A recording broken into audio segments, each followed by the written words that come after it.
If you want to take the whole family for a fantastic trip to the cinema, go and see Ponyo, the latest Miyazaki film, which is how great that it's in cinemas at the same time as Princess and the Frog, demonstrating that hand-drawn animation is really holding its own.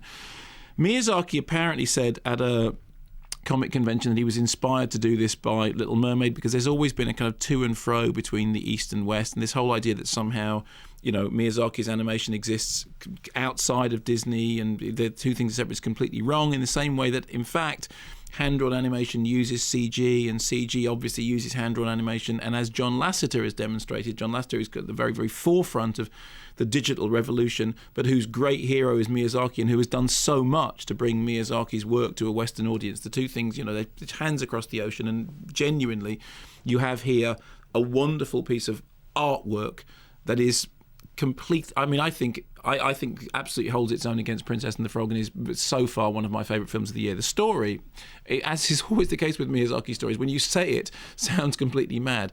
The story, there's a young kid who lives with his mum. His father is a sailor. They live on a cliff overlooking the ocean, and one day the kid finds a goldfish in a bottle, and he decides to take the goldfish home and call it Ponyo. But then as he looks at the goldfish, he realises that it probably isn't a fish, it's probably a girl. And then Come again? Yeah, exactly. As he looks at the goldfish, he realises that the fish probably isn't a goldfish, but probably is a girl. And of course, it turns out that she's the daughter of a magical sea wizard who has decided to escape from the sea and come onto the land, firstly as a fish in a bottle, but then transforms into a girl. And there's this brilliant thing which happens. It's just this wonderful sort of it's this surrealistic thing whereby the goldfish turns into a girl, and the mother just goes, "Great, she can come and live with us." Anyway, here's a clip from Ponyo, okay? It's not your fault. I exposed you to the magic and you're too young to understand. I have to keep the sea in balance. It's a great responsibility. You must promise me something. You will never go back to the surface, yes? Come on now. Eat, Brunhilde. I want ham! Ham? You ate their food. What else did you do? Did you taste blood, Brunhilde? My name is not Brunhilde, it's Ponyo. Ponyo? Ponyo! Ponyo loves Sosuke! I will be a human too! Human? Ugh. What do you know about humans, Brunhilde? They spoil the sea. They treat your home like they're empty black souls. I was once, long ago, a human myself. I had to leave that all behind to serve the earth. Hands! I want hands!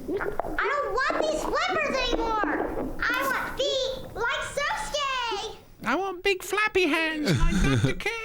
Was that Who's Driving the Boat? It's Liam Neeson. Yeah, it is Who's Driving the Boat. I mean, there's a star-studded cast for the Western VO dub, which of course, as with all the Miyazaki films, the dub is perfectly great and it's done really well and it's properly overseen. And I think the script for the dub was done by. Is it Melissa Matheson? Did she do it? Who wrote E.T.? So it's done properly and done, with great love and affection. And some people have asked, is it okay to see it in the dub version? I think it's perfectly fine. And certainly if you're taking kids, obviously to see the dub version. Here's the thing with the Miyazaki films. We sent this, which is the book of the animation of Ponyo, which is a beautiful thing. Is that where you've got there's a goldfish next to you? Well, somebody's brought in a goldfish. Yes, that's Ponyo the goldfish. Apparently it is. Yes. There's a new sequence we're going to do. We're going to bring in a prop related to every film that you're talking about, starting from now. But I don't think the fish in that tank is going to turn into a little girl called Ponyo. Well, you never know, though, do you? Where's your imagination? Just run. Oh, okay, maybe it will. But honestly, that's what happens. He just looks at it. Oh, she's been, and now she's living out of the water, and now she's been, and there she can speak, and now she's grown up. Now she's a 5-year-old. Now she's going to come and live with us. And it's in that dreamy way that Miyazaki does so beautifully. I mean, as is everybody, I think, a huge Miyazaki fan. No, I don't think that's a fair statement. Clearly not everybody is. Most people who know anything are huge Miyazaki. I mean, Spirited Away. There is an awful lot of the strangeness of Spirited Away in this, although this is a lot more gentle than Spirited Away. There is some of the characters refer back to characters that you may have seen blueprints of in things like maybe Howl's Moving Castle. I mean, I think it's up there with Princess Mononoke and Kiki's Delivery Service. I mean, all those. If you have kids who are interested in anime, if you have kids actually, just go and get the entire Miyazaki back catalogue I even like the one that nobody liked, the Earthsea movie that Miyazaki's son liked. Apparently Miyazaki himself wasn't so crazy about.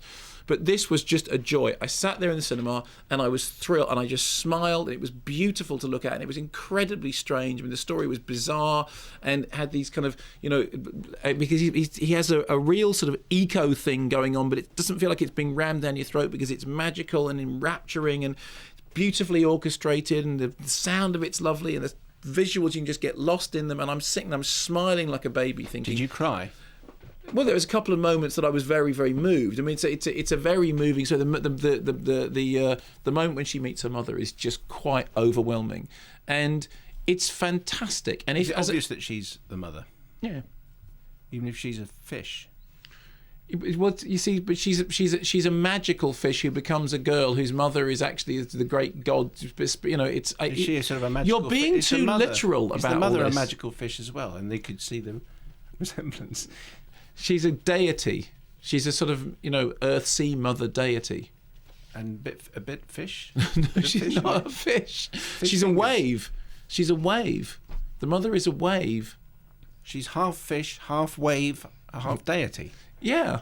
But you see, that's what when you try and explain these movies in literal terms, it doesn't make sense. It doesn't make a bunch of sense. Right, but when you see it on the screen, it's fantastic. And it's great because it's a demonstration of just how far the imagination can run. You just accept it and you just love it, and it's really wonderful to look at.